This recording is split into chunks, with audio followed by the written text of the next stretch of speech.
Yeah, thank you, Dr. Anurag and Dr. Sangamitra and Dr. Manmat for inviting me in this session. My talk will have little overlap with Manmat because I'll be also basically be speaking on IEL techniques with no PC support, but I'll be talking of one or two different techniques. So basically, no PC support is a situation we can have in a post-cataract complication in cases of subluxated cataracts, which I will not go into in this presentation, and late IOL dislocations and subluxations. So customized technique is needed for in a case-to-case basis, in a case-to-case scenario. So we have a standard SFIL which Manmat showed us very nicely, a glue dial, a Yamanis technique, and sometimes we can, I'll show in a case where we can do a bag refixation when the capsule, the PC capsule bag is subluxated. So I'll present some videos to highlight various techniques and what are the learnings to those techniques. I'll skip the SFIL technique because it has been described. This is a video of a Yamanis technique. It's one of my patients. So like Manmat also, till about 1 year ago, I was very much into sutured SFILs, but of late I have been shifting towards the Yamanis technique or the interscleral haptic fixation. So as has been correctly mentioned, the key point is marking first, so that they're actually at 180-degree meridians to each other, the points of entry. So this is a case which had intraoperative complication with nucleus drop. So we did an pars plana vitrectomy, then remove the nucleus. Now first, this is the first step is insertion of the 20. We don't have 30 gauge needle and similar compatible haptics. So we are doing this with a 26 gauge needle, and this is a double-handed technique where you use forceps in one hand and to feed the haptic into the 26 gauge needle's beveled end, so that it comes out nicely from the one end of the conjunctiva. So this technique is not difficult, but yes, it has got a learning curve. It is very easy to insert the leading haptic. It is really not difficult to insert the leading haptic, but it is very challenging to insert the trailing haptic. Once the haptics are out, one has to be very careful so that it doesn't slip back again. If you have a good assistant, it is a good idea if you can ask them to hold the haptic for the time being when you are doing maneuver on the other side. Again, you enter intrasclerally, pass obliquely, then go inside the eye. And again, now little modification I do is that I don't do it the maneuver fully inside the eye. I take the 26 gauge needle outside of the eye. It is easier in my hands to insert the trailing haptic this way. You see there is a little bend in the trailing haptic, but the memory of the sensor IOL is very good. So even if you have this little bit of bend, it does not matter a lot.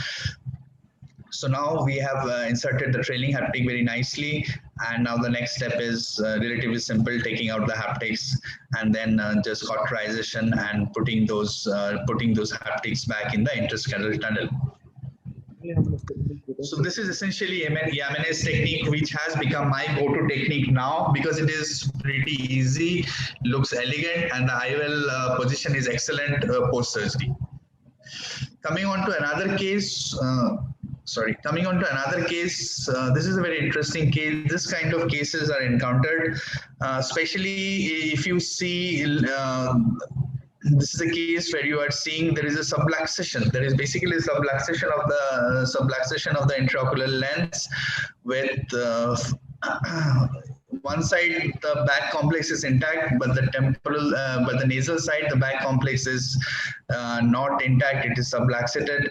The technique that I use in this situation is a back fixation technique wherein I make a scleral tunnel here, and I pass a 26 gauge with the help of a ninoprolene.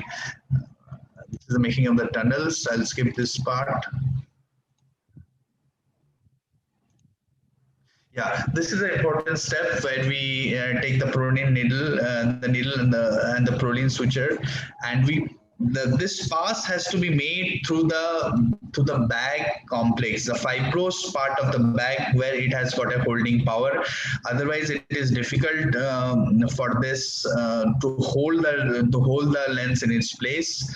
The technique, the passage is similar to a SF-IL technique or a railroad technique, but the difficulty here is maneuvering the needles through that capsular bag, which is very critical. And without damaging the capsular bag, you have to make a neat entry and neat exit so that this needle passes through this needle passes the 26 gauge bevel. And here I am able to at last negotiate the needle inside, and I take it out from the. So this part is very tricky because the bag is friable, the lens is friable, and you have to keep the bag complex intact. And keeping that bag complex intact, you have to pass that needle to the 26 gauge bevel so that it goes nicely inside. I am struggling at this point in this video because I have the IOL is very fragile, and this small air bubble which sometimes happens during this sort of surgeries is keeping my visualization poor. But at last I am able to pass this and it goes out. So after I pass this, I make a double pass from the other end again. This is another needle that I have taken. This is a double arm needle. So again, I pass it, I make a neat pass again. So I have now 2 passes and 2 throws that is coming out from the nasal flap, and I am able to tie the flap nicely, and we have a centered, once we tie the IOL, you will see the lens is centered nicely and is stable. Now, this is another challenging situation where you don't have a PC and you don't have a iris also. There is a loss of iris tissue. This is a case post-trauma. You can see it's almost complete aniridia.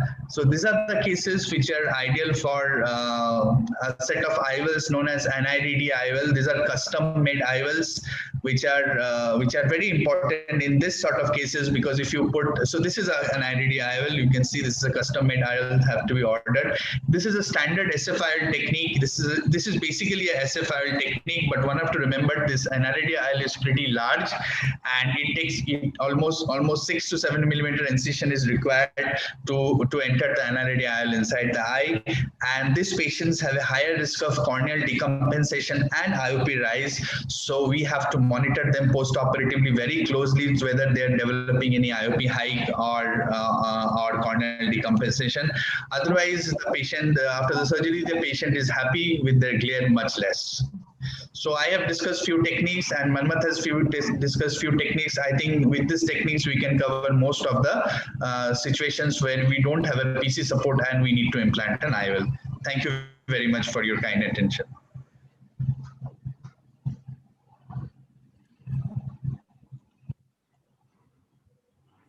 Thank you so much, Dr. Rupak. So there's at least one taker for the Yamane technique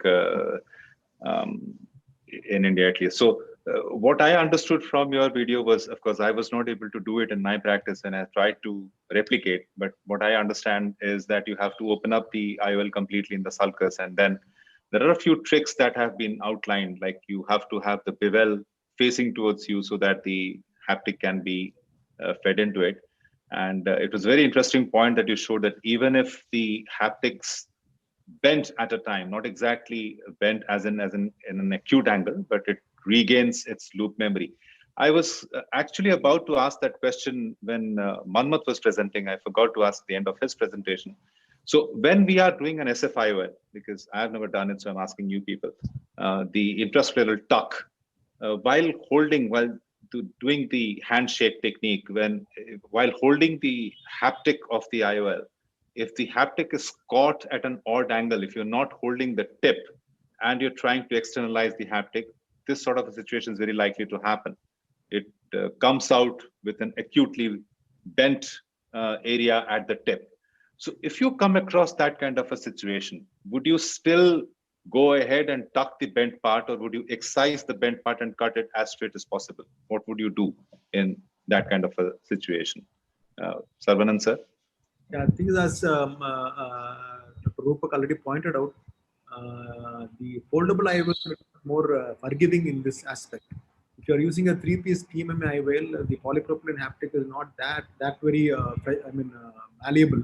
So when you hold it wrongly or when you are doing too much manipulations, it can totally get disoriented, causing an intraocular IOL tilt on table itself.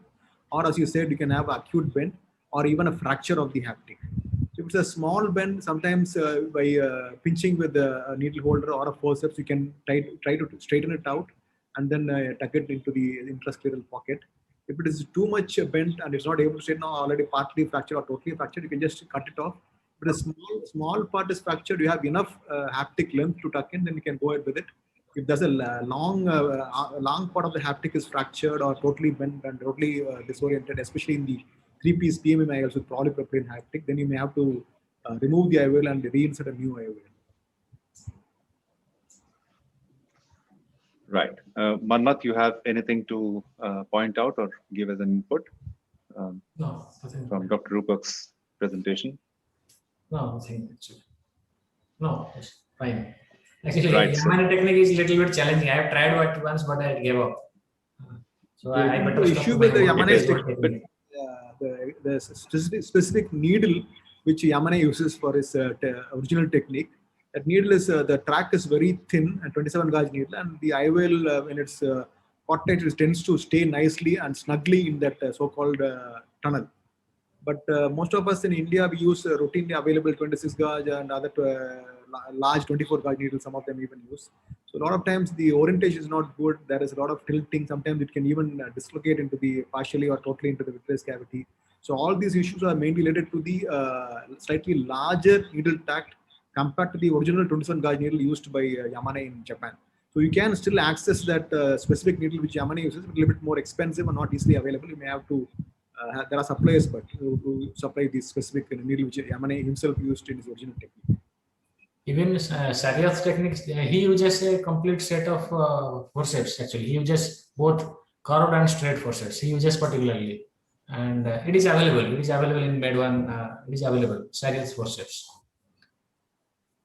So, Yeah, but if it's done well, I mean, like Saravanan sir mentioned a while back, with a sutured IOL technique, with sutured SFIL technique, perhaps even if you've not gone wrong anywhere during the procedure, just because of the suture material, it might just get eroded, it might just get subluxated or totally dislocated over a period of time.